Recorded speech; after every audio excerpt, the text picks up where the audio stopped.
서양인이 한국을 여행하며 기록을 남긴 것은 100여 년 전의 일이다. 그들은 한국을 관찰하고 그 내용을 기록으로 남겼다.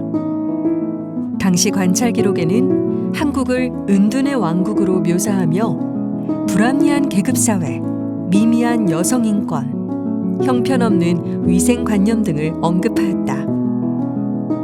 한국을 철저히 외부인의 시선에서 바라본 것이었다.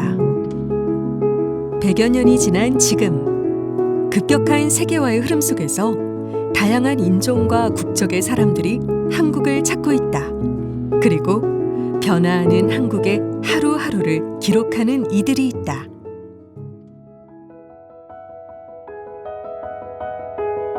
(1982년) 여름에 한 10일 정도 한국을 여행하면서 처음이었고, 1983년부터 84년 1년 동안 한국에 살면서 이제 서울대학교에서 한국어를 공부했습니다.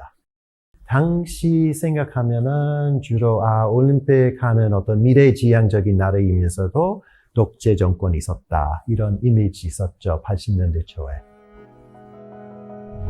그는 여행자이자 경계인으로 살기보다 도시 깊숙한 곳으로 들어가 생활자가 되었다. 그리고 언어를 도구로 선택했다.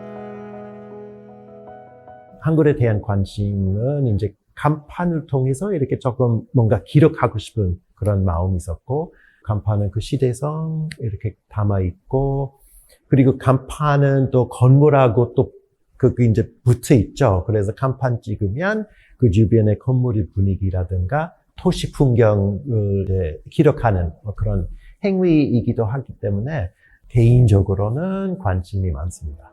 그는 눈에 보이는 것뿐만 아니라 그 이면에서 도시를 이루는 것이 무엇인지를 주의 깊게 살펴왔다. 도시의 역사적 배경과 지향성, 그리고 그곳의 사람들이 어떻게 살아가는지를 끊임없이 관찰했다. 그는 카메라 뷰파인드 너머 서울을 기록했다. 그리고 서울의 변화는 시민이 만들어왔다고 말했다. 그는 서울의 역사에도 주목했다. 모든 것이 오늘로 여전히 흐른다고 표현한다.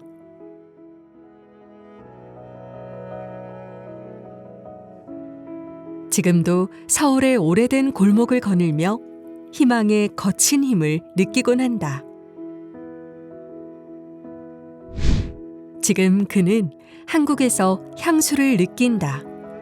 그 향수는 고국에서 온 것이 아니라 이곳 한국에서 오는 향수였다. 소다디라는 것은 바로 그 한 단어죠. 그래서 이게 이제 포르투갈어인데 아주 번역하기 어려운 단어이죠. 소다든 이렇게 그리움을 느끼면서 그리운 대상하고 소통하면서 마음이 편해지는 그런 느낌이죠. 어느 순간 그는 한국의 문화를 오롯이 흡수한 사람이 되어 있었다. 그의 일부는 한국의 것으로 이루어져 있었다. 그것을 그는 소다드라고 이야기한다. 여기 또 다른 외국인 생활자가 있다. 그는 언어의 필터를 걷어낸 투명한 눈으로 한국을 누구보다 면밀하게 관찰하고 이야기를 통해 세계인과 소통한다. 콜롬비아 보고타에서 태어난 작가 안드레스 솔라노는 지금 서울 이태원에 살고 있다. 그는 이렇게 말했다. 한국에서 이방인으로 산다는 건 나부로 된 옷을 입는 것과 같다고. 반대편 땅의 끝에 존재하는 것, 주름 속에 존재하는 것, 타인이 된 것 같은 기분 말이다.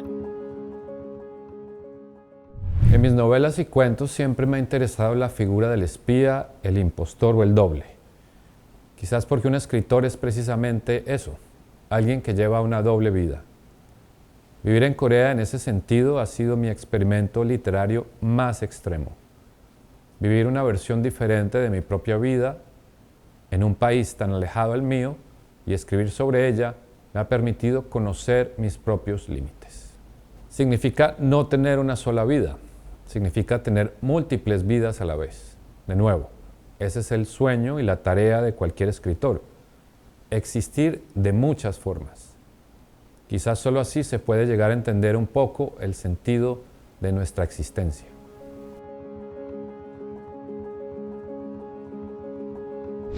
Nunca deja de sorprenderme, lo que a la vez me vuelve todavía más curioso. A veces me siento un coreano más cuando almuerzo un plato de solomtang en un día muy frío.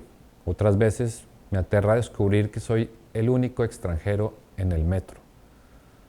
Eso quiere decir que experimento la cotidianidad y la extrañeza varias veces durante un mismo día. Vivo entre dos mundos. 그의 관심을 끈 또 다른 한국 이야기가 있다. Casualmente, mi primer reportaje, cuando empecé a trabajar como periodista hace 20 años, fue sobre un veterano colombiano.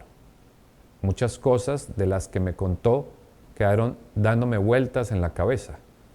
Y fue así como finalmente decidí escribir una novela. 그의 이야기는 이제 한국에서 겪은 코로나19로 이어진다. 통계와 공식 발표에는 전달되지 않는 사람에 관한 이야기들.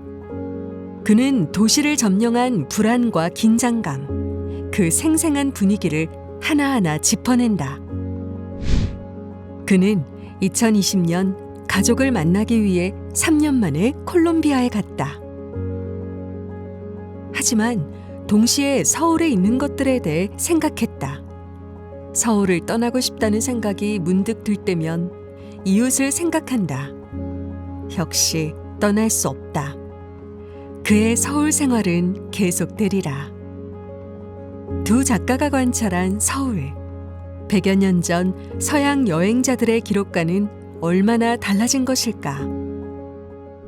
한국의 변화의 속도를 이해하는 게 좋다. 그러니까 이제 한국은 빨리 이렇게 변화하기 때문에 이제 한국의 세대 간의 차이라든가 또 한국이 이렇게 사회에 돌아가는 많은 현상은 그 변화의 속도하고 관계 있다. 외국에 살면은 균형이 있는 관계를 맺어야 됩니다. 가급이면 그 나라 이해하고 그 언어 할 수 있는 여유 있으면 그것도 좋고, 뭐 언어 아니라도 그래도 어떤 다른 통로를 통해서 그 나라를 이해하는 어떤 행위를 적극적으로 이렇게 하는 게 좋을 것 같습니다. 그리고 반대로 한국인은 이제 외국인 이렇게 대하면 너무 이방인으로 보지 말고, 그래서 좀 열린 자세 갖는 것도 좋고, 수평적으로 그냥 다른 사람이지만 결국은 다 인간이다. 일단 열린 자세가 중요합니다.